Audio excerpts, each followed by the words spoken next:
Estamos ahora con el doctor César Azabache para ver temas vinculados a los últimos casos de Nadine Heredia, Alejandro Toledo, el Frontón. Vamos a estar luego con Patricia Donaire, congresista de Fuerza Popular y encargada de la reforma política, la reforma electoral. Vamos a ver en qué andamos en eso. Y luego el asunto de este periodista ecuatoriano que está pidiendo asilo en el Perú. Vamos a escuchar su caso. César, buenas noches, ¿qué tal? ¿Cómo estás? Bueno, rápidamente, avancemos rápidamente. El tema de Nadine Heredia. Ella puede ahora salir del país sin permiso del juez, eso es lo que ha determinado la una sala superior, ¿no es cierto?, revisando una decisión del juez Carguancho. Y al mismo tiempo, sin embargo, se rechazó esa cautelar que pidió para invalidar las agendas digamos, como pruebas en los procesos electorales, ¿no? Eso fue ayer usado como argumentación por el presidente de la Corte Suprema para decir acá en este programa que eso demostraba que el Poder Judicial no está pues parcializado ni nada parecido y que él no está apoyando sus declaraciones no han sido una manera de adelantar opinión en favor de Nadine Heredia y que el Poder Judicial en un caso favorece, en otro caso desfavorece. Bueno, el primer caso... ¿Es acertada la decisión de la Sala Superior de permitirle salir sin permiso del juez? Ella tenía que pedir permiso del juez hasta ese momento. Bueno, mi impresión es que el momento de la decisión la hace inoportuna, que no es lo mismo que incorrecta, ¿no? Hace muy pocos días Marcelo Odebrecht ha confirmado la versión que presentó Jorge Barata sobre la entrega de los 10 millones. Eso ha provocado un revuelo muy intenso en el que se ha estado discutiendo si había o no que detener a Humala. Sobre eso trataron las primeras declaraciones del presidente del judicial hace solo unos días. Y entonces todo el ambiente está demasiado polarizado y alterado como para que podamos entender en su exacta dimensión la resolución sobre las cautelares de Heredia, ¿no? De hecho, la reacción ha sido, es mi impresión, sobredimensionada al texto. Y además extemporánea. El verdadero problema sobre las condiciones de arraigo de la señora Heredia se produjo en octubre del año pasado, que fue la fecha en que venció el impedimento de salida que sí tuvo. De ahí en adelante la señora Heredia ha podido viajar siempre. Claro. La única discusión que ha habido es si para viajar tenía, como el juez dispuso a finales de noviembre del año pasado, no a finales de noviembre, en enero de este año, fue la sala, tenía que pedir permiso o solo pedir autorización. Esa era la discusión. Pero si revisamos lo que ha ocurrido este año, el juez nunca le ha negado a la señora Heredia permiso para viajar. Claro, pero su trabajo dependía de eso, ¿no? Sí, que ella podía, digamos, regresar cada mes para firmar, pero lo que no podía ya era si tenía que pedir permiso al juez cada vez que salía, entonces ya no le daba el tiempo. En realidad no. En realidad su trabajo y la tranquilidad de sus condiciones laborales dependían de otra cuestión que perdió y nunca ganó. El año pasado lo que la señora Heredia pidió fue que le autorizaran trasladar su régimen de vigilancia de Lima a Suiza. No, pero ella dijo también que ella estaba dispuesta a, por último regresaba. Exacto, pues cada mes, 3 días para firmar, pero si cada vez que regresa tiene que volver a pedir permiso. Pero es que eso es a lo que voy. Eso no es verdad, porque como digo, el juez nunca le ha negado el permiso para viajar. El orden correcto de las cosas, aunque hemos perdido la perspectiva de cómo han pasado, tal vez demasiados hechos al mismo tiempo, es este. La señora Heredia deja de tener impedimento de salida en octubre del año pasado. En noviembre se produce toda la crisis de su viaje y de su designación en la FAO. En el mismo noviembre, la Fiscalía pide que la detengan, que creo que habría sido un error fatal. A consecuencia de ese pedido, el juez dice, no la voy a detener, deniego eso. Pero voy a rechazar también el pedido de la defensa para trasladar su vigilancia a Suiza. Ella se mantiene acá y firma cada 30 días. La orden 30 días es de enero de este año. Y sigue vigente. Cuando pierde esta decisión, el fiscal dice, ok, ahora voy a solicitar, y el juez se lo concede, modificar el aviso de viaje por autorización del viaje. Del 1 al 10, la diferencia entre avisar y pedir permiso para viajar cuando hay una designación para trabajo fuera, del 1 al 10, tiene un matiz de 1.5. No, no. Totalmente. No, ¿Por qué? no, ella misma ha dicho que... Es que no es verdad. Por una razón básica, es que no es verdad. Es que ¿cuánto tiempo se demora el juez en dar una autorización? 24 o 48 horas, no más. 24 o 48 horas. Bueno, y si el juez se demora 72 horas, ya perdió su chamba. Nunca se ha demorado 72 horas en todo el año y bueno, nunca ha habido un incidente de viaje. Por eso digo, claro, no es cero, ¿verdad? Es decir, no es que no signifique nada la decisión. Lo que ocurre es que las reacciones no corresponden al matiz. Y además, Jaime, bueno, pero la sala superior está en lo correcto o no está en lo correcto, independientemente de la oportunidad o no. Porque el problema es que los jueces se mueven a ritmos propios, que no tienen nada que ver con la coyuntura. Exactamente era mi siguiente punto. A mí, en lo personal, no me gusta. Pero no puedo decir que sea una decisión arbitraria, absurda, ni carente de justificación. ¿A qué me refiero con esto? Jaime, tenemos que acostumbrarnos a que en un proceso de este tipo tan intenso, no todas las decisiones judiciales que se emitan nos van a gustar, van a corresponder a nuestras preferencias subjetivas, ni van a respaldar al Estado. Esto es un procedimiento judicial complejo, con muchísimas aristas, y si tuviéramos decisiones judiciales uniformes, unánimes y al 100%, pues habría que dudar si el sistema es realmente imparcial o no. Va a haber muchos casos. Y el tema de las agendas, por ejemplo, de que el juez ha decidido que no invalidarlas como prueba, pese a que habrían sido pues sustraídas, fueron robadas y todo lo demás. Ese, por ejemplo, es un tema verdaderamente importante. Debo decir al pie, habría sido realmente grave, por ejemplo, que la sala declare ahora que la señora Heredia ya no tiene que firmar cada 30 días, o que en efecto le permita trasladar la vigilancia a Suiza. Eso habría sido un cambio radical. Eso no ha ocurrido.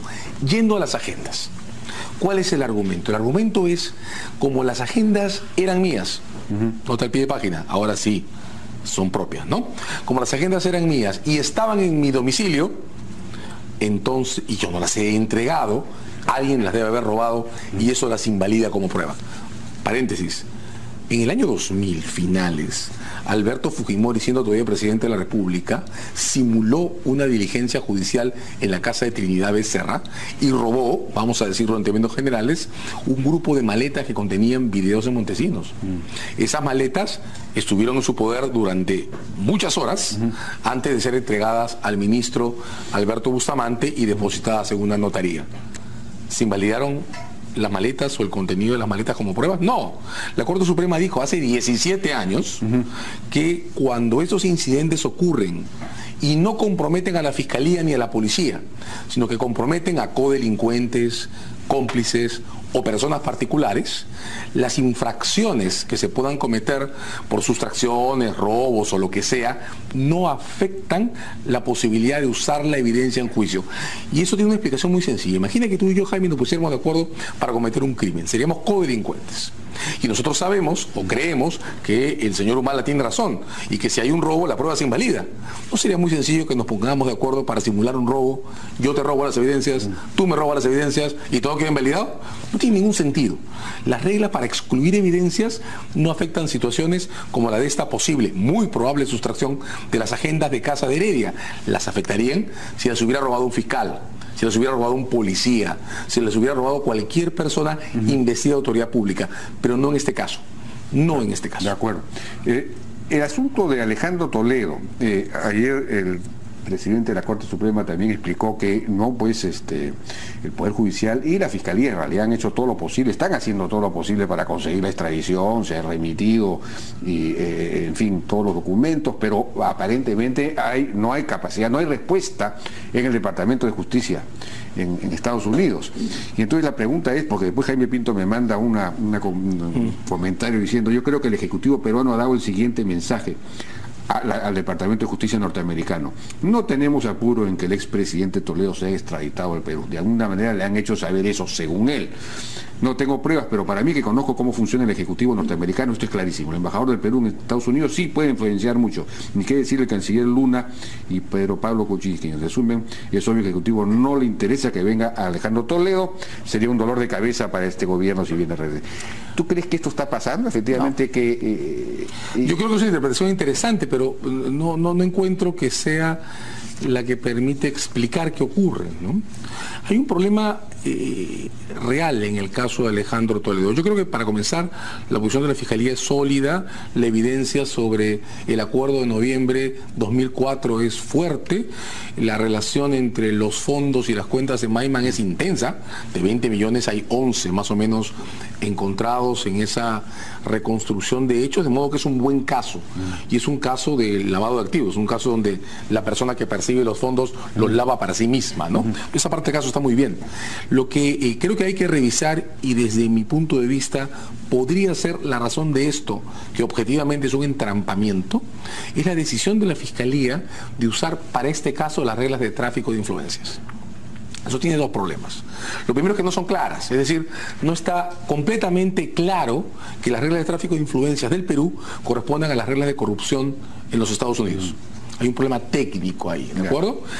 Lo segundo, de acuerdo a las normas sobre prescripción, sí hay un punto que discutir. Resulta que sí lo hay en los cargos sobre tráfico de influencias, porque los hechos corresponden a un acuerdo del 2004, y contra lo que parecía en la primera audiencia sobre la detención de Toledo, la Fiscalía no ha resuelto el problema del paso del tiempo.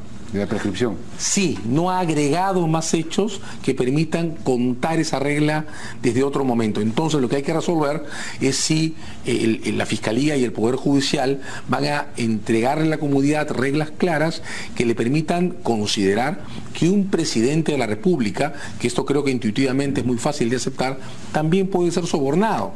Hay un tecnicismo de promedio que parece estar obstaculizando las cosas. En el Perú se cree que el soborno solo es soborno y merece llamarse así, cohecho en el lenguaje del Código Penal, cuando es recibido por quien tiene que tomar una decisión. Entonces, claro, pues en Estados Unidos no hay esa diferencia. No, pues, por supuesto que no la hay. Vas a que no sea funcionario público. Claro, y hay que demostrar que esto es soborno, es bribery. Sí, exacto, exacto. Bueno, creo que esa es la llave. De acuerdo.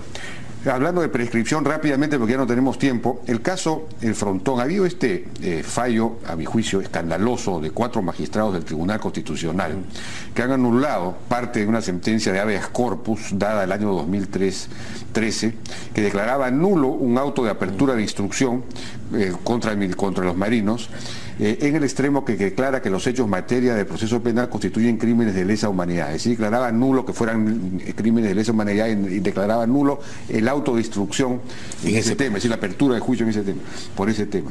Entonces, sin embargo, el 5 de marzo del 2017, este Tribunal Constitucional dicta un auto resolviendo que eso no es verdad, que esa parte de ese punto de ese habeas corpus es nulo, no tiene valor, porque es un error material, y es un error material porque el magistrado Juan Vergara Gotelli no estuvo de acuerdo con esa decisión y sin embargo está su firma ahí.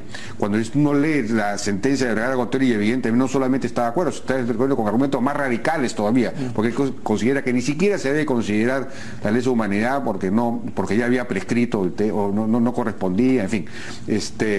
Entonces, este es un asunto de alteración, de afectación de la cosa juzgada, a mi juicio, y eso supone prevaricato, de hecho le han desnaturalizado, le han cambiado el sentido del voto a Vergara Gotelli. Eso es una cosa muy grave. ¿Qué se puede hacer para eso? Merece una sanción. Tienes un artículo muy importante en la Ampalla sobre esto. Yo comparto muy buena parte de tus conclusiones, algunas no. ¿Qué se puede hacer? Yo creo que sí, ese auto hay que anularlo. Hay una manera muy simple, adicional a la que acabas de resumir para explicarlo. La sentencia del Tribunal Constitucional en el caso del Frontón se dictó el 14 de junio del 2013, en efecto. Esa es la sentencia.